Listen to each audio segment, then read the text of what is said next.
우리는 방금 예수님과 제자들 간의 대화 내용을 들었습니다. 예수님께서는 이렇게 대화를 시작하십니다.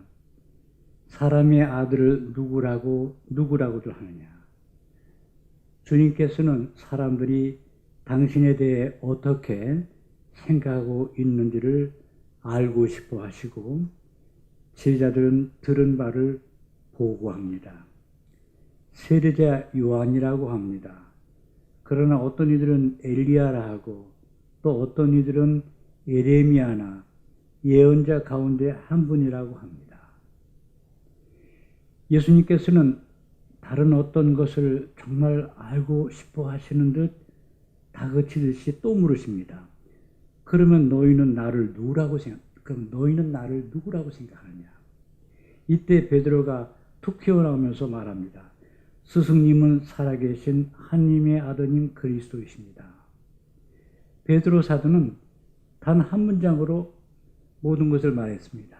즉 예수님은 하느님이시고 사람이 되어 오신, 여기서 하나님의 아드님이라는 것은 사람이 되어 오신 그 예수 그리스도를 가리키기 때문에 하느님의 아드님이라고 했습니다. 즉 세상에 오신 하느님의 아드님, 사람으로 오신 그 아드님, 그리고 메시아, 이렇게 예수님의 그 신분을 정확하게 말했습니다. 하느님이시고 또 사람이 되어 오신 하느님이시오, 하느님의 아드님이시고, 그리고 메시아이시고, 우리가 이미 복음서에서 이런 호칭들을 많이 들어와서 우리에겐 보통으로 들릴지 몰라도 이 호칭들, 즉 예수님의 신분을 말하는 이 호칭들은 정말 놀라운 것입니다.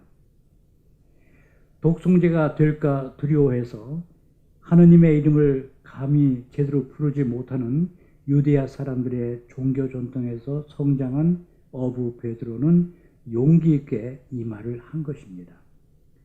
나자렛에서 한 평범한 목수였던 요셉을 아버지로, 또 평범한 부인 마리아를 어머니로 두고 성장한 사람을 두고 스승님은 살아계신 하나님의 아들 그리스도이십니다라고 감히 베드로 사도는 말했던 것입니다. 베드로 사도의 이 대답이 끝나자마자 예수님께서는 이 지식이 어디서 왔는지를 베드로에게 말씀하십니다. 시몬 바르요나야, 너는 행복하다. 살과 피가 아니라 하늘에 계신 내 아버지께서 그것을 너에게 알려주셨기 때문이다. 이 놀라운 지식은 육에서 나온 것이 아니고 하늘의 아버지께서 친히 알려주신 것이라고 말씀하시면서 이 지식의 은혜를 얻은 베드로에게 8가지 행복을 말씀하실 때마다 꼭 언급하신 행복하다, 이 표현을 쓰십니다. 그래서 베드로 사도에게 너는 행복하다라는 표현을 쓰십니다. 그러시면서 보답으로 베드로에 대한 신뢰심을 드러내 보이십니다. 예수님께서는 이제 베드로 위에 당신의 교회를 세우시려고 하십니다. 너는 베드로이다. 내가 이 반석 위에 내 교회를 세울 터인즉 저승의 세례도 그것을 이기지 못할 것이다. 정말로 놀라운 선언입니다.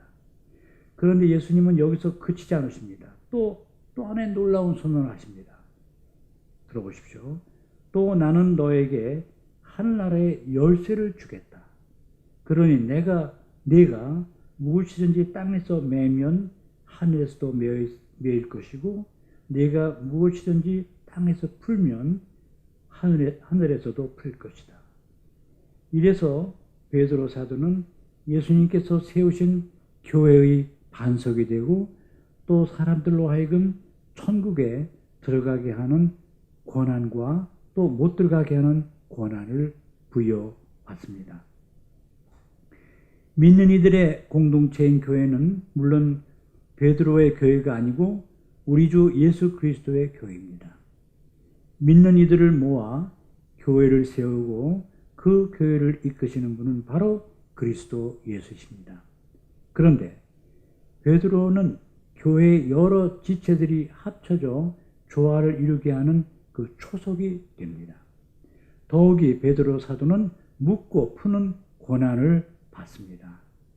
교회가 하늘나라를 향해 여정을 밟는 동안 이 지상의 교회는 그 어느 것도 순수하거나 완전하거나 하지를 못합니다. 그래서 베드로는 올바른 믿음을 보여줌으로써 교회에 봉사하는 일을 맡게 됩니다.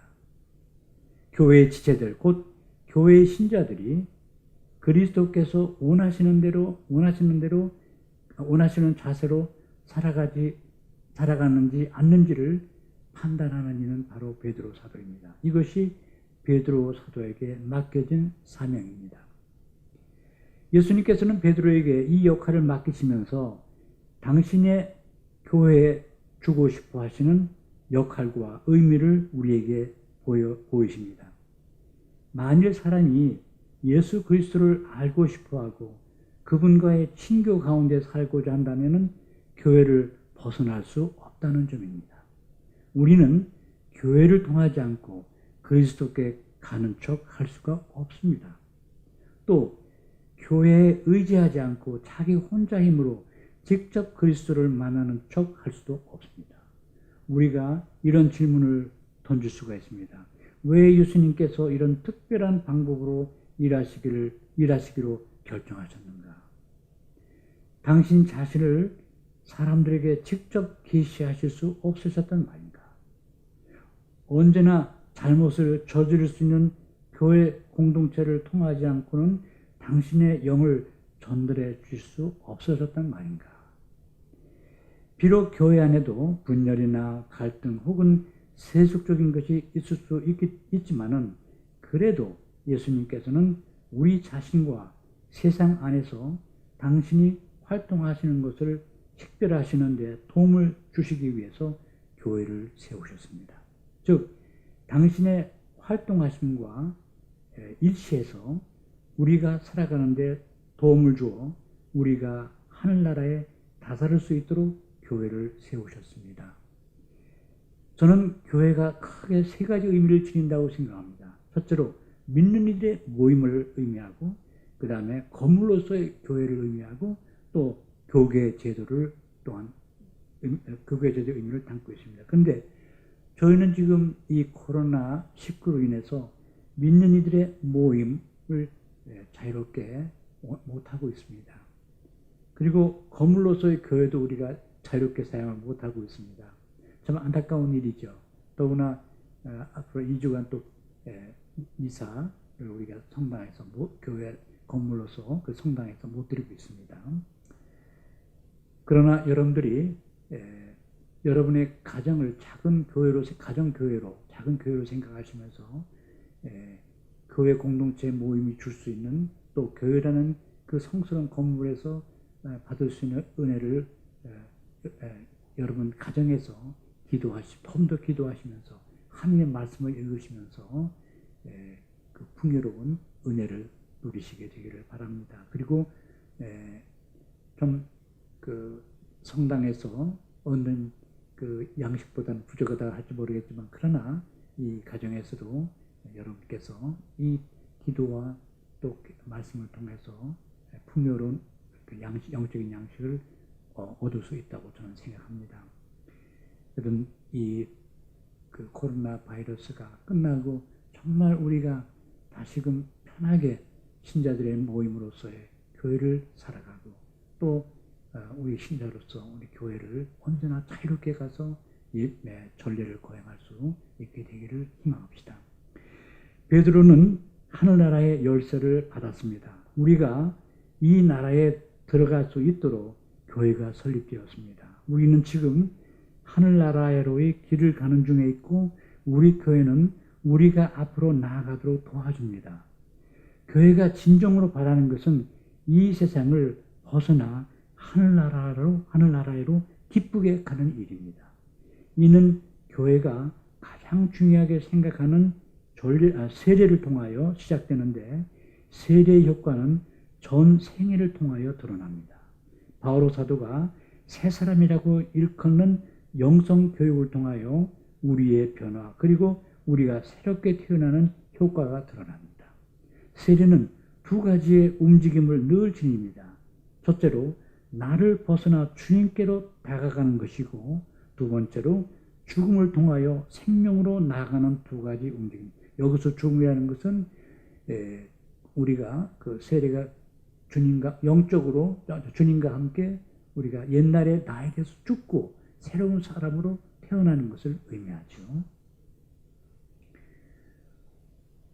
우리가 보수주의자이든 또 진보주의자이든 우파이든 좌파이든 간에 우리가 우리 교회에 대해 좋게 생각하든 또 불평을 많이 가지고 있든 간에 우리 교회는 복음 전파와 그에 따른 회개자들에게 베푸는 세례, 그리고 변화의 힘을 지니는 세례의 효과를 통해서 우리를 하늘나라로 이끌어주기에 교회는 꼭 필요하고 소중한 존재임을 우리는 알아야 합니다. 과거에도 그랬지만 교회가 거룩함의 상징도 되지만 때로는 교회 가족들인 성직자, 수도자, 신자들이 저지르는 악평이나 죄로 인해서 비난의 대상이 되기도 합니다. 하지만 교회는 변함없이 우리를 새 인간, 새 피조물로 변화시켜서 하늘나라로 향하게 하는 힘과 사명을 지니고 있음을 잊지 말도록 합시다. 따라서 예수님께서 베드로 사도를 초석으로 삼아 세우신 우리 교회에 대한 믿음과 사랑과 존경심을 늘 지내도록 합시다.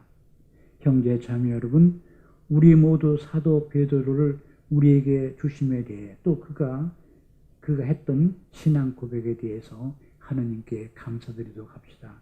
또한 성 베드로를 초석으로 삼아 교회를 세우시고 이 교회를 통하여 우리를 새 사람으로 변화시켜 주시는 하느님께 감사드리도록 합시다. 우리 모두 사도성 베드로와 함께 당신은 살아계신 하느님의 아드님 그리스도이십니다라고 우리 주 예수님께 대한 신앙을 다시 한번 고백하도록 합시다. 잠시 묵상합시다.